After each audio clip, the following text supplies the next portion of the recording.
Coming up on this episode of Flirtations, we're talking connection, vulnerability, and the importance of friendship with our guest, Danielle Bayard Jackson, a friendship expert, host of the Friend Forward podcast, and author of the book Fighting for Our Friendships. Friendships are one of the most essential and beautiful parts of life, but sometimes can feel complicated, messy, and downright hard to navigate. Don't worry, flirties. We got you. A few of the questions explored in this conversation are: why is it so tough to make new friends as an adult? And how can we move beyond the surface and build real, meaningful connections? We'll also talk about social anxiety and introversion, how to embrace vulnerability with a powerful reframe, and how we can go deeper in our connections. Finally, we end with a full circle moment coming back to the theme of connection, surprise, surprise, and how we can all level up our friendship game. So, whether you're looking to strengthen your current friendships, make new ones, or simply understand yourself better in the context of connection and friendship, this episode is for you. Let's do this, flirties. I heard you wanted to flirt. I heard you wanted to flirt. I heard you wanted to flirt. Hello, my name is Benjamin. I'm the flirt coach and a gay Libra. Everyone has an inner flirt. Hey, flirty. Live, laugh, flirt. Work the flirt. Work the flirt. Delulu is the Salulu. Expert on the flirt. Hey, flirty. There's always another flirt. Everyone has an inner flirt. Get out of your head and into the flirt. Flirties, today we're going to be talking about two incredibly important topics: connection, friendship, and vulnerability with friendship expert, host of the Friend Forward podcast, and author of the book Fighting for Our Friendships, Danielle Bayard Jackson. Hello. Hello. How are you? I'm doing so well, better after when I nailed the intro in one take. I must say, I'm giving myself a pat on the back. That's a good sign. There's no stopping you now. It is a good sign. No stopping us, as we're going to be talking about three just really important topics, whether you're dating, right? Some of the flirties are dating, they're in relationships, they're taking a break, they're focusing on themselves. Friendship, connection, vulnerability, all incredible. I want to ask right here at the top, how you got started in this work as a friendship expert. Yeah, I always joke that it's definitely not something that was on my vision board when I was 10, you know, but I actually kind of just stumbled into it. I started off as a high school English teacher with teaching 12th graders. And I noticed that it's the number one thing they wanted to talk about between classes and after school. And so I kind of had like this unofficial sociology lab where I got to see firsthand the way that issues of connection and belonging directly impacted everything else. Their attendance, whether or not they came to school, their mood, their academic performance, right? And then I worked my way up to department chair, and at staff meetings, other teachers were bringing it up that you can't even get through good instruction if they're not talking to one another or they feel like they don't have friends. And so I eventually left the classroom and got into public relations. And suddenly I found myself working with all these high achieving, charismatic women. And it wasn't long before I realized that they too secretly had their own friendship struggles, but you're not going to lead with that, you know, when you're supposed to be like a boss babe or whatever it is. And so for the past 7 years, I've been leveraging my background in education to study what the research has to say around women's connection, communication, and conflict. Wow. Fascinating, because it's so interesting to me that we're more hyper connected than ever, right? We have all these tools, all these resources that are supposed to make connection easier. And yet I hear the same thing in my work, right? On my vision board, never ever did I have flirt coach on there, not even in the realm of possibility. But when you just start asking yourself those questions, you make observations, and you just sort of start following your own intuition, who knows where life can take you. But I'm curious, like, in your work, what do you think are some of the biggest hurdles or maybe struggles we face when making friends? Probably a lot of the same things that you see, but the top one would be that risk of rejection. I mean, which I get. It doesn't feel good to have someone say or do something that makes you start to think you're inadequate or that you don't fit in. And so that's like, of course, the number one fear. And that, you know, takes place throughout the friendship cycle, so whether it's initiating a friendship and saying hello, whether it's offering an idea to an existing friend for something to Yeah. do. I mean, you Yeah. have to take risks throughout the course of the friendship. Having your first Absolutely. conflict retention, you have to address that hard thing. So Hmm. that courage, that muscle is necessary to sustain a healthy friendship. So the fear of rejection is definitely a big one. When it comes to making new friends, negative mindsets around people feeling like their time has passed. I Mm, don't know if I should have made all my friends in college. It's too mm, hard as an adult. So some hmm. kind of fixed mindset around this can't happen for me now, Mm, as if it's too late. yeah. So we talk about that a lot. And then I would say Yeah. the third thing that seems to pose as a big challenge would probably be people just applying old scripts to a new time. So, Okay. we're still trying to do what we did in college or high school as an adult and getting frustrated when it doesn't work. So, helping clients to maintain an open mind to try new things that are more appropriate to this season of life. Yeah.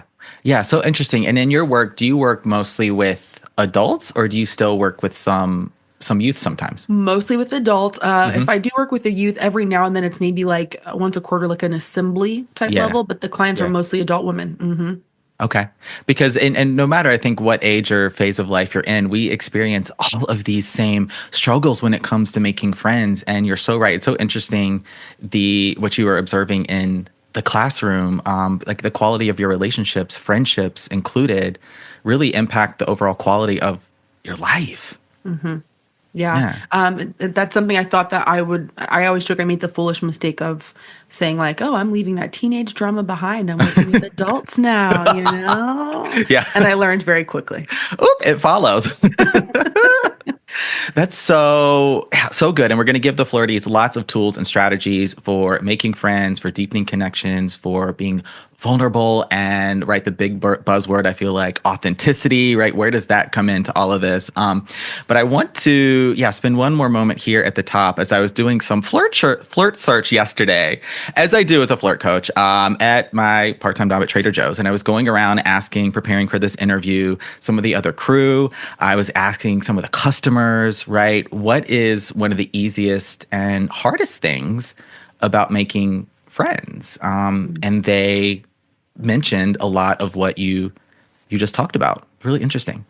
Yeah, I'm not surprised. I don't think it's something you grow out of, like you get to an age where you're totally satisfied, happy, secure, chill. I think it's like, things keep happening, circumstances keep changing. You lose Yeah. people, you gain people, and those things can Yeah. be disruptive. And one of the easier things they mentioned, and I heard this a few times, it's like, well, I feel like I can meet people, right? I feel like I can go out, I can go to an event, networking, party, something like that, or I'm on social media. I feel like I'm connected with people. I'm on Reddit, right? Like I can do that part. But then when it starts to get a little deeper, like you start to make those or form those connections where now you're relying on someone, right? You want to reach out, you want to ask for help, you want to invite them to things, but here maybe the fear of rejection comes in. And so let's talk about that experience of just transitioning beyond the, right, hey, how are you? How was your day? To, how's life? Yeah, exactly. Yeah, that can be kind of scary, I think, for a lot of us, Yeah. especially those who are maybe more extroverted. Hmm. Meeting people is the fun part for a lot of us. I mean, people listening to your podcast, they have an interest in getting out there and connecting. They're Yes. energized by that. So Yes. for some of us, that might be the performative aspect of friend making, and it's fun and we're Mm, on. What do you mm, do when things are kind of unpredictable and now you're sharing hmm. more who you actually are? And now we're Yeah. talking more consistently. So now you see that Yeah. I'm inconsistent and I'm kind of a mess, and how do I get to know you as a person? So it can be challenging because you're bringing more and more of yourself maybe to the surface, and you're trying Yeah. to establish trust. And if you're doing that at Ooh. a healthy pace, these gradual, consistent, like bids of trust. Like it's wise to share a little bit with you at a time and see how you handle that. And I'm trying to show you, I'm a person you can rely on. Yeah. And so, it is a bit of a dance, and that can feel scary, but they go together. Even though the risk begins to increase, the benefits increase too. They just kind of go together. Yeah. Yeah. And so many parallels between making friends and forming romantic connections and partnerships as well. Like there are overwhelming similarities and overlaps here as you're just talking about building trust, right? Starting to deepen the connection. And I think I want to ask now, because I heard doing my flirt search, right, from a lot of introverts that are like, the social anxiety piece, like that for me is the hardest part. And so I'm sure you see that in your work too. I do. I'm no psychologist or anxiety expert, but I've interviewed a bunch. And what's interesting is they talk to me about how you can see that as a muscle, like it's okay to say, man, I am getting really, really anxious around talking to people and putting myself out there. But if you saw it as a muscle, just like physically, especially with the pandemic, that your muscles kind of atrophy and then you've got to get back out there. It's the same thing. And to some degree, we have to give our brain an experience to show it like, oh, I got this. I can do this. But if it's like, oh, it's scary, so I'm not going to do it because it's scary. Like, what if I told you it's possible for it to be less scary? And I think another thing that can be helpful is if you give yourself the permission for it to feel a little clunky.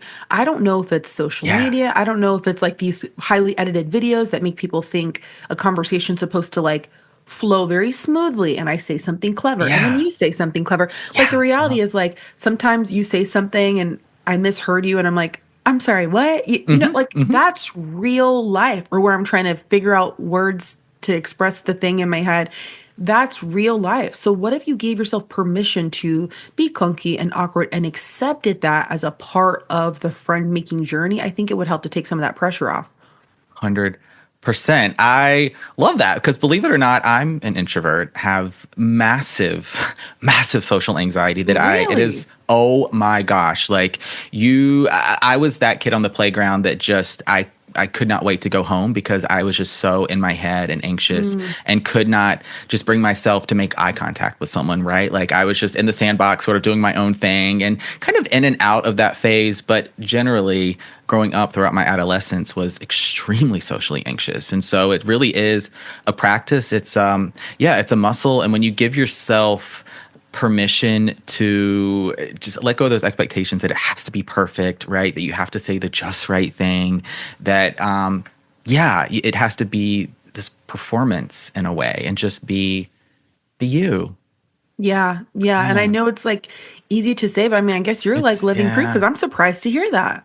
Oh my gosh. Yeah. And still I experience a lot of it. I mean, going to hit record for a podcast or reporting, for a shift, or I'm teaching yoga, in a lot of those positions, it's more of a like on role. But even just in my everyday life, going to a party or a get together or something like that, I'm much more a one-on-one kind of person. I can get very overwhelmed in a crowd if there's a lot of people, if there's a lot of noise. So let me find one person, start to make a conversation with them, find something we have in common, a point of connection, and then replicate that process with other people, right? And so I think oftentimes introverts and those with social anxiety tend to fixate or gravitate towards one person, that familiar face, maybe the host or something, and you don't give yourself those opportunities to just say hello to other people. Yeah. You are just like such a great example of it, I guess. But it really, you use the word practice, and it really is. And It's a practice. It's a commitment to saying,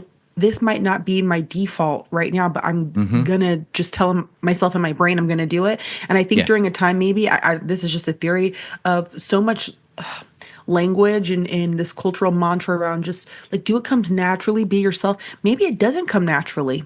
Maybe you're like, this is uncomfortable, but I've committed in my mind to doing it. I don't really want to go to this party, but you know what? I'm going to go, and I'm going to set a goal of I'm going to chat up 2 people for an extended period of time, and I'm going to give myself an hour. And after an hour, I can go home because I did the thing, but it's not an excuse enough to say I'm not going to do the thing.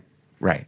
Oh, I love that as a coach, setting a few goals, right? You can go to whatever thing for an hour, say hello to 2 people, very, very practical and possible for you. No matter how anxious or introverted you are, I know you can do it.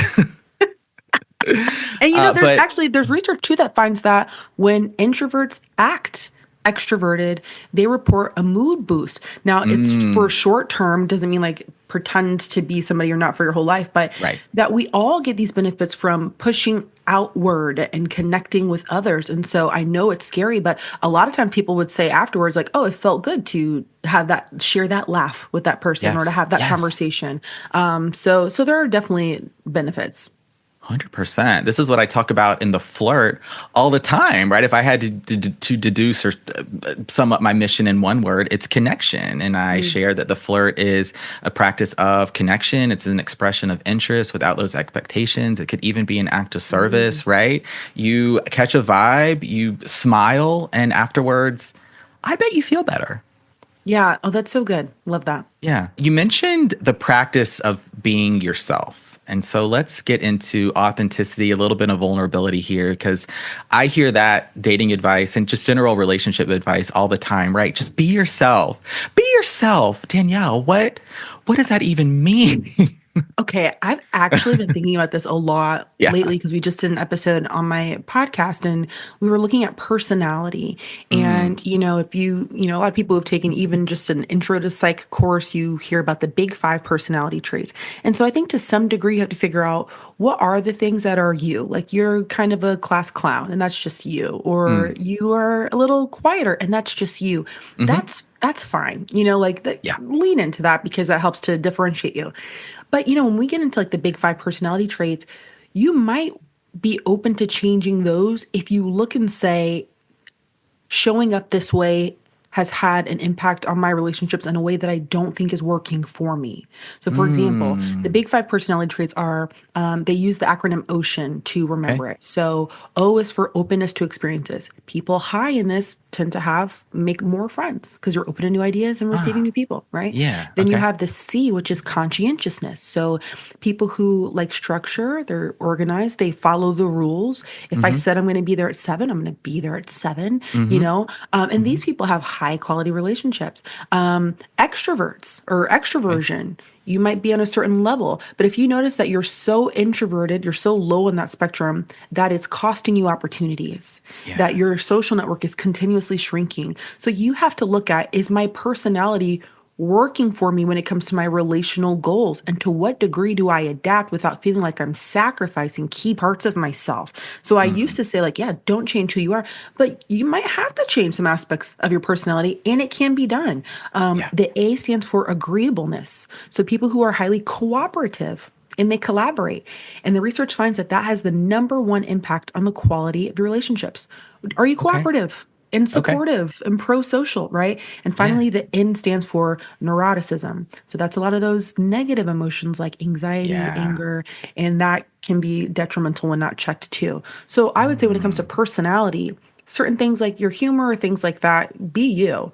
But if you look at those other 5 domains and you're like, okay, I could see where my anxiety or my anger issues, I could see how that's been costing me over time and impacting how people experience me. And I want to work on that. There's no shame in that.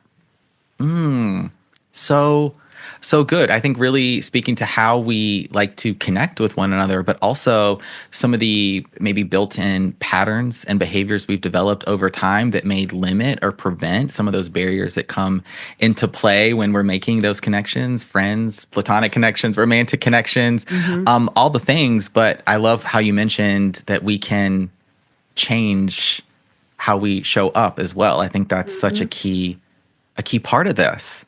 Yeah, and I feel like it should give us a sense of optimism. I know a lot of times people are like, I'm a realist. I'm not like, no, a lot of us are optimists. We just don't want to own it because we want to seem edgy. You're an optimist, sweetie. Okay. And, it's like, that's good news that some parts of your personality are malleable. I think is good news. It makes me hopeful that I am constantly evolving and I don't stop growing. So if you look at the data of how my relationship's going and some of it hasn't been working, you have the power to look at that and make like a very deliberate actions to change it a little bit. Yes. And now I'm thinking about the flirty that is listening to this and now they're having the conversation in their mind of they're just kind of really in the in part of ocean, right? They're just, I can't do this, right? It hasn't worked for me in the past. I just feel like I haven't had strong friendships and they're having trouble overcoming that thought process. How can we help them?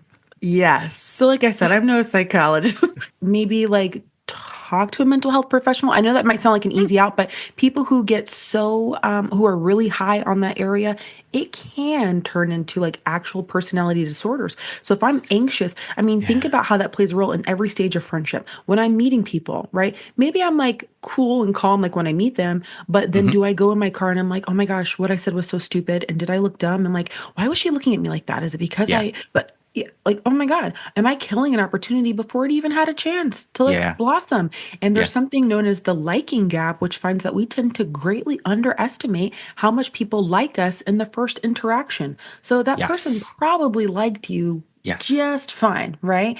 Uh-huh. And then look at how that carries on through a friendship, or if a person's like giving you reassurance that they enjoy you, but you can't allow yourself to receive it, you have a Mm. lot of disbelief. I mean, that Yeah. keeping it real, that could be exhausting to the other person. Like, I told you we're fine. I Yeah. told you I'm not mad at you. Yeah. So at some point you have to look at, how is my anxiety, my fear, my worry when going unchecked? How is it wearing away at like the fibers of friendship, because people don't know Mm. how to respond to that, and it removes the enjoyment for them and for me. So it's something worth looking at.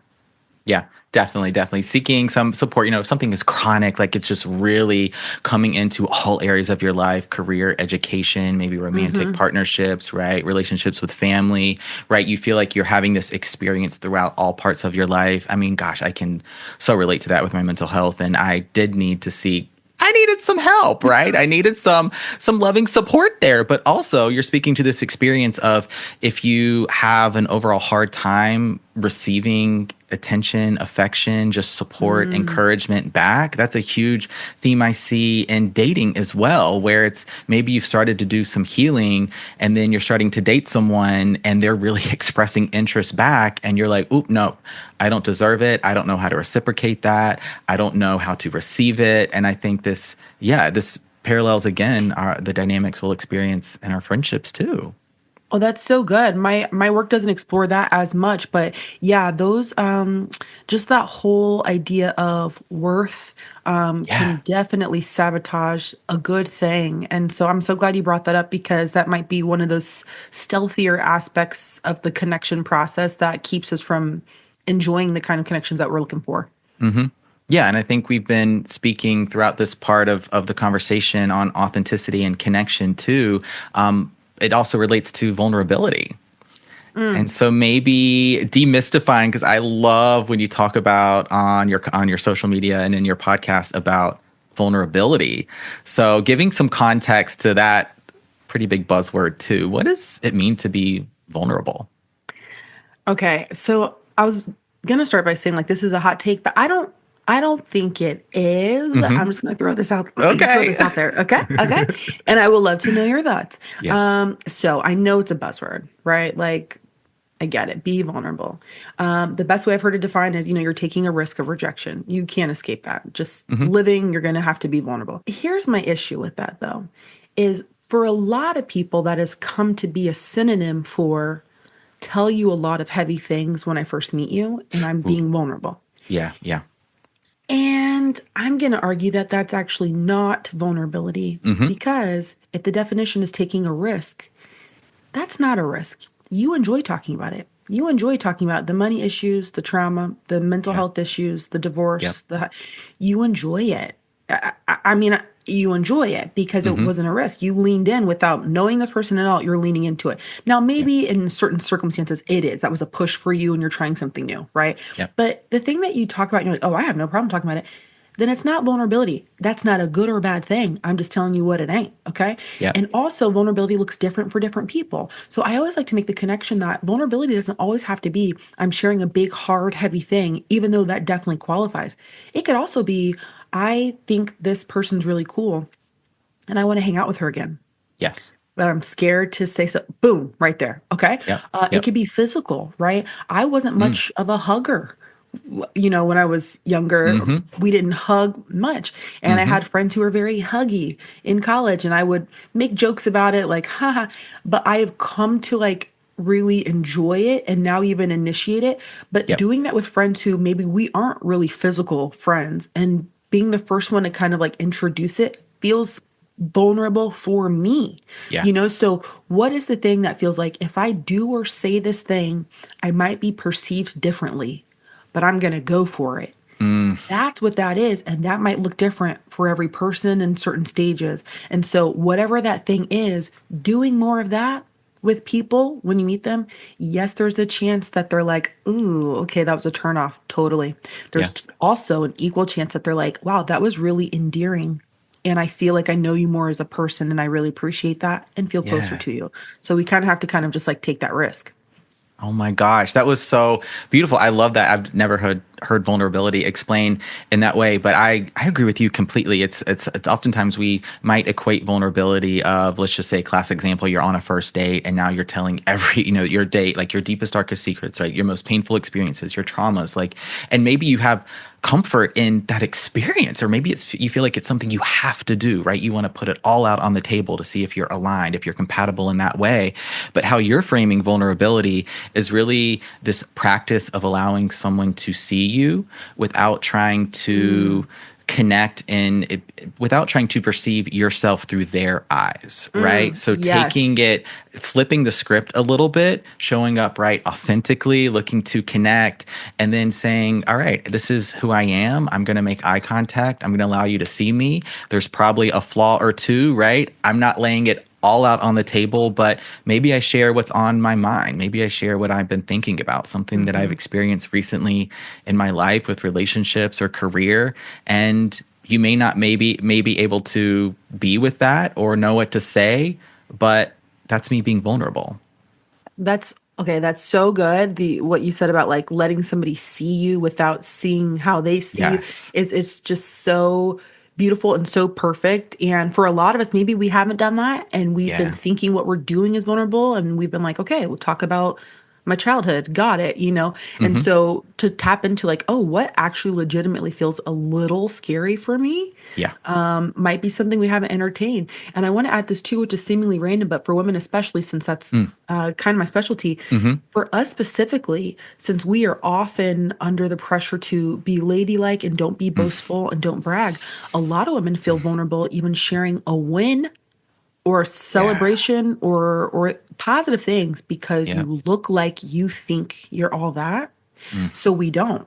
But like leaning into that, it feels risky. If I share that I got the apartment, if I share that Yep. we got engaged, I got the promotion, am I going to be rejected for bragging? No, Yeah. let me be modest and not say anything. That could be vulnerable, is to say, you know what, actually, I'm going to share what just happened to me because I Yeah. want to celebrate it with other people. So even that might feel like cringe and you want to throw up. Go with that feeling, Yeah, yeah. If you have something you're proud of, an accomplishment, right? You got the promotion, the raise, you just graduated from university, right? Come on, come share that with us. We want to hear about it. Like these are all really important, big milestones in your life. And the part of vulnerability you were just talking about too, of it being a little bit scary is, gosh, I relate to that. So much when I really do get vulnerable through my post and my content and on the podcast.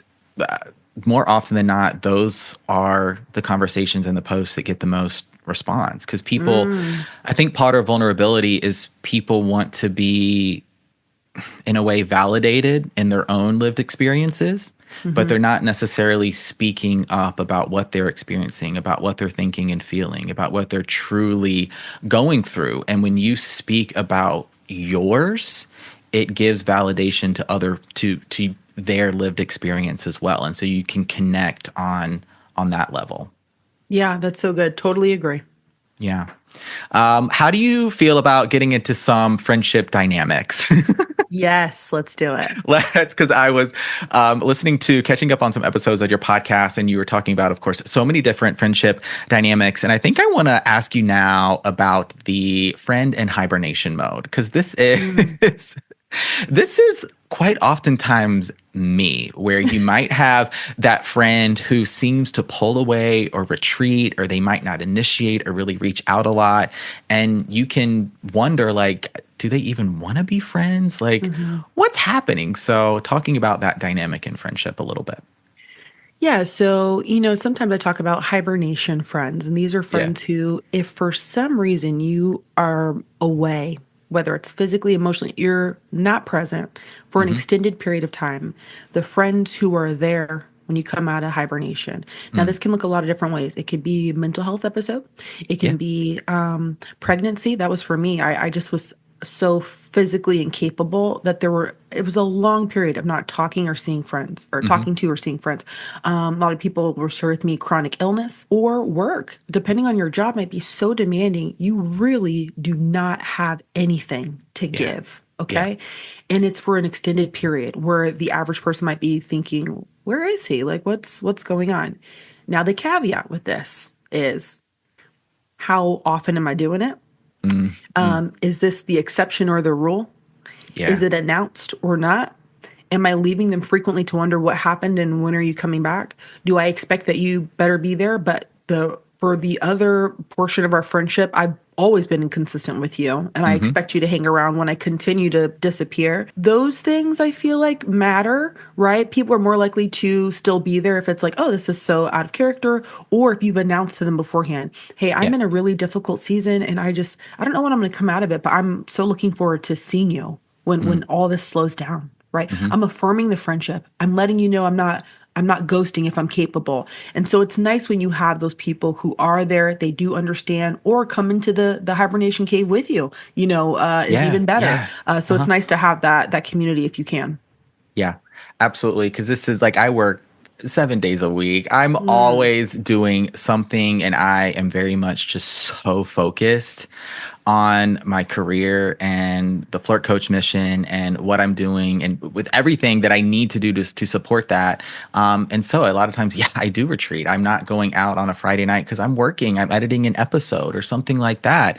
And I've had some friends that have been very understanding, but then mm, some friends that have felt maybe a sense of rejection or a sense that it's becoming a one-sided friendship, right? They seem like, or it feels like they're really initiating more often than not. And they're right. They're right. And I've had to just really have conversations with them. And so something I learned from your podcast, it's like making those bids for connection. So maybe I share a song, maybe I come across a meme and I share it with them. Just a way to say I'm thinking about you that doesn't necessarily take up a ton of time or, we schedule a phone call or something like that. So I've just had to become really intentional mm. about the time I spend with friends, but there's still, there's still connections and relationships I want to have, right? They're valuable. So trying to navigate within myself of my behavior, maybe pushing people away when I don't want that. Yeah, totally. And you know what's great is everything you just said, like that's something that we could say to a person. That goes back to that vulnerability piece that we could say to a friend. Yeah. Hey, I know it might look like things are really one-sided right now, and honestly, they are. You Yeah. have been Yeah. reaching out. I see it. Yeah. And I'm trying to figure out a time when I can jump back into our rhythm, Yeah. but it's not looking good. I don't know with this job and stuff I got going on. I don't know when I can jump back in. Yeah. And I'm nervous that I'm pushing you away. I've done that Mm-hmm. before. I Mm-hmm. just need you to know that I don't think any less of you or a friendship, but I think this is what it's going to be for a pretty good amount of time. And Yeah. I totally respect if you feel like you'd be hanging around waiting on me. But I just want you to know I am still here. It's just going to look like this for a while. I mean, Yeah. if because for most people, when we disappear, or we withdraw for some reason, the the leading thing is not necessarily anger. Like, oh, who does he think Mm, he is? Just pulling away. Like, what the heck? A lot mhm. of times it's like, I'm questioning if you care about me. I'm questioning if I'm more invested than you are. And that makes me feel foolish if the answer is yes. I'm questioning if you don't want me anymore. That's Yeah. really at the heart of concern when we withdraw from our friends. So if I can at least offer some verbal reassurance that all those things are true, I do still care about you. I am invested, but this is my very real life right now. And I know that's Mhm. probably going to impact you. Let's talk about it. At Mhm. least people can be like, a sigh of relief. Okay. Yeah. It's less than ideal. I wish I could see you, Mm. but at least I know you don't hate me. You're not trying to take advantage of my friendship. Mm.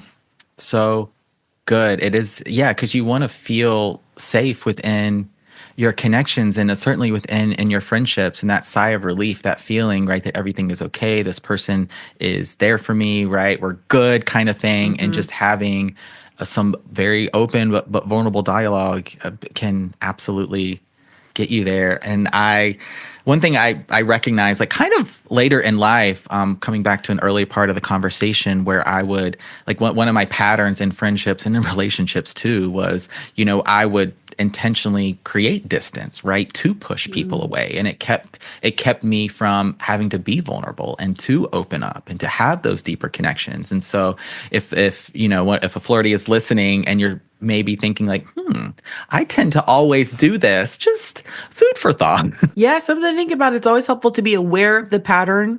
People always say acknowledge the problem first, but to be aware of like, oh gosh, I tend to withdraw when it looks like things might be getting weird or too close or whatever. And again, ask yourself, how has that been working out for you? Yes. And I think that's a good, strong, honest starting point.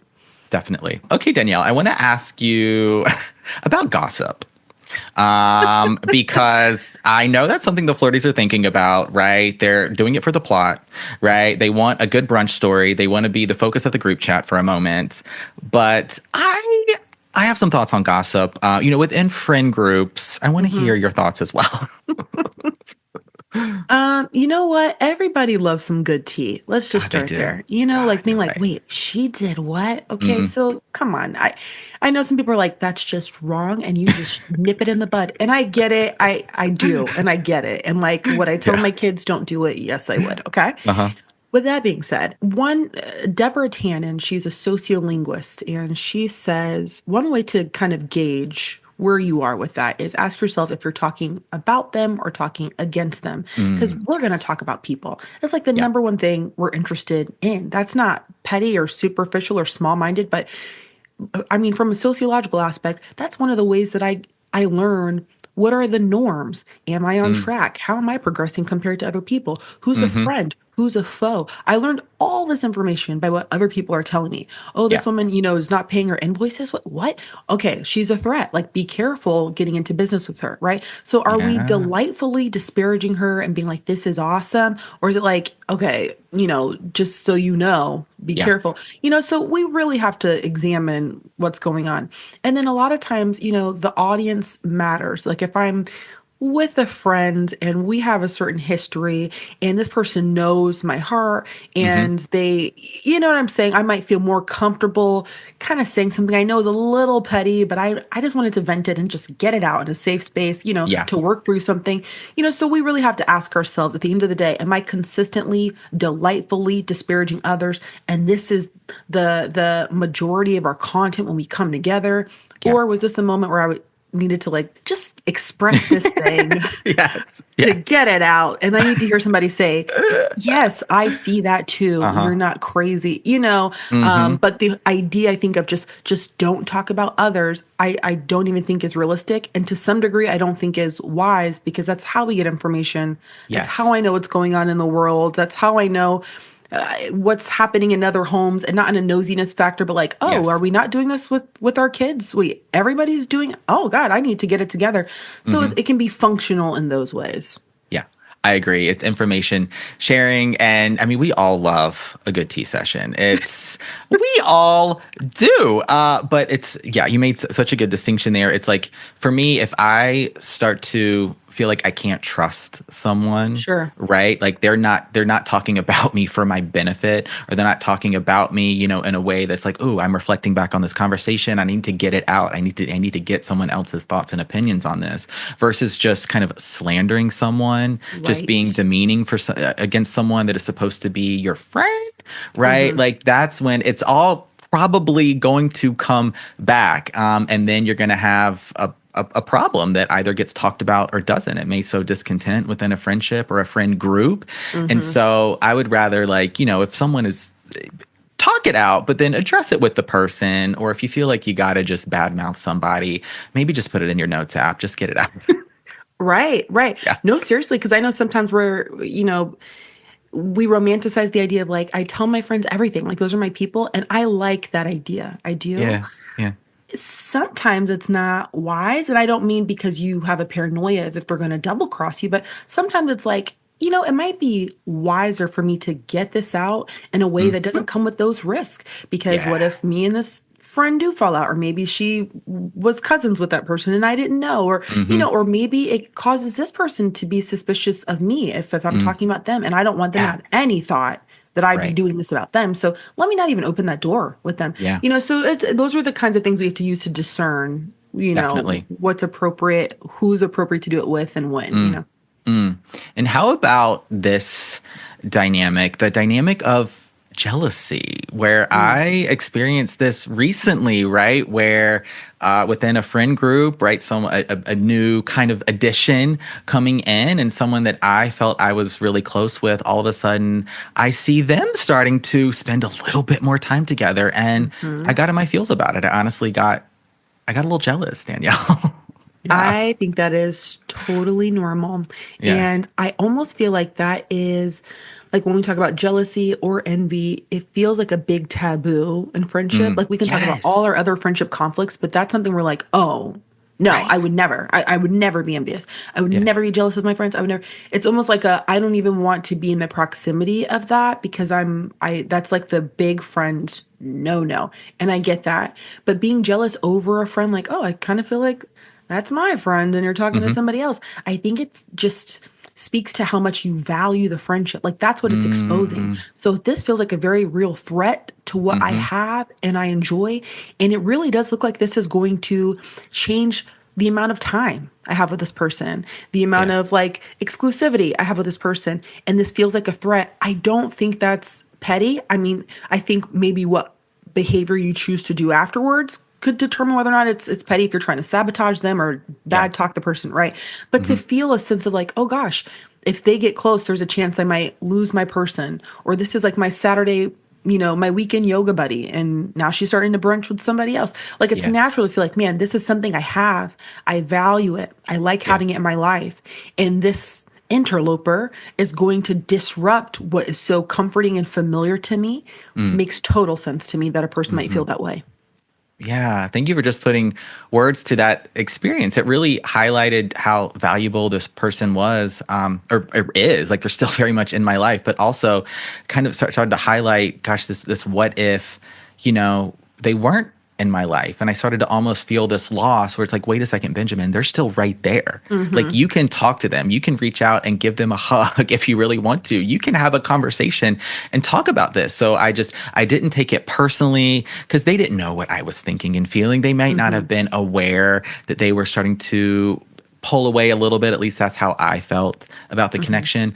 But it's just about making, right, just talking to them, still reaching out, trying to not make it one-sided. And as it turns out, it was one of those where it was just, they were really bonding over something rather personal that I just wasn't a part of. And that's okay. That's okay. But then we have all, really since kind of mended, the fence that wasn't even broken. It just sort of, a little bit of a pause, which I think sometimes we get super anxious and just, God, what is wrong? Why don't they like me? They're pulling away. When in this instance, we talked about it and it just wasn't about me. Yeah, Yeah.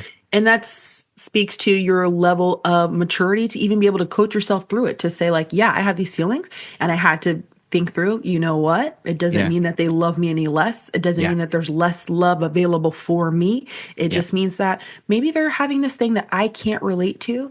Yeah. And we have to ask ourselves, which you did in that moment, but, how much do I feel like my friend is mine? And so much of friendship is a constant dance between our togetherness and our independence. It's a constant dance, right? When it comes to boundaries or whatever. So even though I want Yeah. you to myself and I love what we have, and I like the idea of knowing that what we have cannot be duplicated, I have to coach myself through, but you're not mine. You are yours. You are autonomous. And if Exactly. this person is offering something for you that I can't, to what degree would it be selfish to impose my will on you? And that can be really, really hard. But I'm glad that the friend, circled back around and Yeah. and just needed that other connection to satisfy something and feel affirmed. Yeah. But it's always going to be a dance. Definitely. And we are all good. We went out for tacos and burritos the other night and got all on the same page. But this is so good. I have one more friendship dynamic style question here, and that is the friendship breakup. Mm. which happens sometimes and can be honestly worse than a romantic breakup. My Yeah. gosh. I think we've Yeah. all probably been through those. And so for the flirty that's in that position, maybe they feel one coming, they need to end a friendship, or someone maybe just ended one without, kind of their consent in a way. Yeah, speaking to that experience a little bit. Yeah. So this is hard. Any kind of loss is really hard. I Yes. think, a couple of reasons why a platonic loss might feel more painful than a romantic one. A couple things. The first is you almost go into a romantic connection knowing that it might not work out. Mm, Like, this might not be my person. yeah. You are rarely thinking that in a friendship. You're rarely meeting somebody new and you guys are laughing. You're like, oh my God, he's so cool. She's so cool. And thinking, but what if this doesn't work out? You're just having the time of your life and you want Yeah. more and more and more. Can we hang out more and more? So I think some of it might be the fact that you don't anticipate an ending makes it even more jarring. I've also heard it said that, sometimes when it comes to romantic relationships, depending on people's motives and stuff, we might see each other as an object, like maybe just sexually. Yeah. And sometimes in friendships, we might bring the whole person because I'm not trying to impress you in a certain way. I'm just bringing the whole of who I am from the very beginning. So Yeah. maybe the rejection is more painful from a friend because you saw all of who I am. So Yeah. it feels like you rejected me. Hmm. As opposed to if a romantic person rejects me, I can tell myself there's plenty of fish in the sea, like whatever. So there's Hmm. something about feeling like I brought my whole self here. And Hmm. with friendships, they're so deeply integrated sometimes that, like, the reason I think I am funny and lovable and interesting is because my Hmm. friends think so. So Mm. if you elect to leave me, then Yeah. I'm thinking, am I funny and lovable and interesting if my Yeah. own friend doesn't think so anymore? Yeah. And that can be really hurtful to your self-esteem, right? And you're questioning, like, who am I if this person who knows so much about me Mm. learns these things and wants out? And so it Mm. is deeply, deeply painful. Yet the research tells us that we replace about half of our friends every 7 years. So Wow. to some degree, we almost have to expect a, a natural pruning process that's going to happen where people come and then they go and then they come. I mean, yeah, it Yeah. just sucks when it happens. Yeah. But it happens and it's a part of friendships, and it's just not humanly possible to keep a tight hold on all the people you Right. collect, from childhood throughout the end of your life. And so it's just really Right. hard when it happens. Yeah, it is. I know experience we've all had, and that is such a yeah. I'm making a new link here in my mind where it's like, yeah, if when you're dating, you're forming romantic connections, there is that kind of built-in expectation of, oh, okay, if this progresses forward, this is someone that I could date and have a committed relationship with. Mhm. Versus a friendship, they're a little bit more fluid. It's kind of, what is that expectation exactly? Like, what role do they have in my life? It's going back to that dance. Yeah. So interesting. Yeah. And when it's like, I mean, we've all had, you have the inside jokes, right? And that friend that you like, oh gosh, I just saw this thing. I just had this thought, heard a song, whatever. I got to text them. Yeah. Yeah. Yeah. And they I'm so glad you become, said that because I yeah. never really thought about, like, that is like very small but so big that, like, the inside joke, like, I can't do this Yes. thing with anybody else, No. and losing that is just really sad. That Yeah. alone is really sad. Hard. Hard, but we're here to support you. I know this conversation is going to be very, very helpful, and as we start to conclude the conversation, I want to come full circle back to where we started, just ending on the theme of connection. Something I always think about, just tying in some of my previous work as a city planner. I was just always really interested in what makes a community feel like a Mm. community, right? A neighborhood feel like a home. And one of the things that really makes it feel just comfortable and safe is connection. Mm. And I think about the Blue Zone's work. I Mhm. forget the guy's name. I always do, but he's a doctor, I believe, looking at the parts of the world that have the highest lifespan, the longest Mhm. longevity, just the highest overall well being. And it's places that have just strong connections, right? Intergenerational households, members of communities that are volunteering, they rely on one another, right? You're walking down the street just to have a conversation just because. And so I think about just connection being so important to our well-being, how we feel about ourselves, and just how we view life. And so, yeah, what are your final thoughts about connection and why it's so freaking important? Yeah. I did not know you were a city planner, and that's like Yes. so fascinating to me. Mm-hmm. Yeah. And everything you just said, there's certain barriers, environmental barriers that Oh were my gosh, huge. Yeah, I did so much work with transportation and land use and like food security and food access and just public transportation. And yeah, all of the barriers built into our environments, our cities, our towns.